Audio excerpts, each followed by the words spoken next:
దేశం గుండెను పిండేసేలా జరిగిన పహల్గాం దాడి వెనుక ఉన్న కిరాతక మానవ రూపం పేరు సైఫుల్లా కసూరి.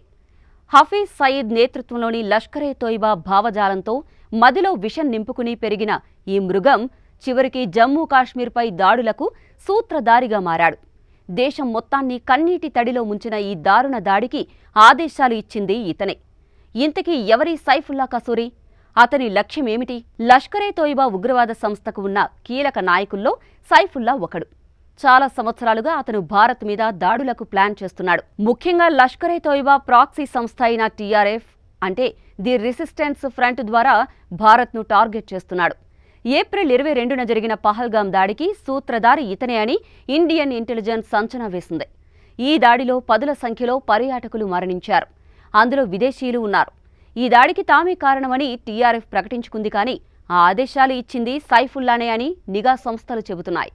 ఇక సైఫుల్లా 2000 సంవత్సరంలో లష్కరే తోయిబాలో చేరాడు. అతని రిక్రూట్మెంట్, శిక్షణలో హఫీజ్ సయీద్ ప్రత్యక్ష ప్రమేయం ఉందట. జమ్మూ కాశ్మీర్లోని పూంచ్, రాజౌరి ప్రాంతంలో లష్కరే తోయిబా ఉగ్రవాద కార్యకలాపాల వెనుక కూడా సైఫుల్లా ఉన్నాడు. ఇక పీఓకేలోని కోట్లీ జిల్లాలో లష్కరే తోయిబాకు చెందిన ఓ చిన్న ఉగ్రవాద సంస్థకు అతడు చీఫ్గా ఉన్నాడు. అక్కడి నుంచే ఉగ్రవాదులను భారత్కు పంపిస్తాడు. పాకిస్తాన్ పంజాబ్ ప్రావిన్స్లోని కసూర్ జిల్లాకు చెందిన సైఫుల్లా అక్కడే ఇతను మతపరమైన పాఠాలు కూడా నేర్చుకున్నాడు.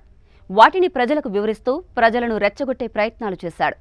ఇతను ఇప్పటికే పాక్లో బహిరంగంగా జిహాదీ ప్రసంగాలు చేస్తున్నట్టు సమాచారం ఉంది. అటు పాక్ ఆర్మీకి కూడా అతని మద్దతు ఉందన్న ప్రచారం జరుగుతోంది. భారత్లో భయాన్ని పెంచడం, ముఖ్యంగా కాశ్మీర్లో టూరిజం అభివృద్ధిని దెబ్బతీయడం అతని ప్రధాన లక్ష్యంగా తెలుస్తోంది. అందుకే పహల్గాం లాంటి పర్యాటక ప్రాంతాన్ని టార్గెట్ చేసినట్టు అర్థం చేసుకోవచ్చు. ప్రేమతో హనీమూన్కి వచ్చిన జంటను టార్గెట్ చేయడం కేవలం క్రూరత్వమే కాదు, అతనిలో మానవత్వం ఏమాత్రం లేదని చెప్పేందుకు సజీవ సాక్ష్యం. మరోవైపు భారత ఇంటెలిజెన్స్, ఆర్మీ, హోం మంత్రిత్వ శాఖలు సైఫుల్లాపై పూర్తి నిఘా పెట్టాయి.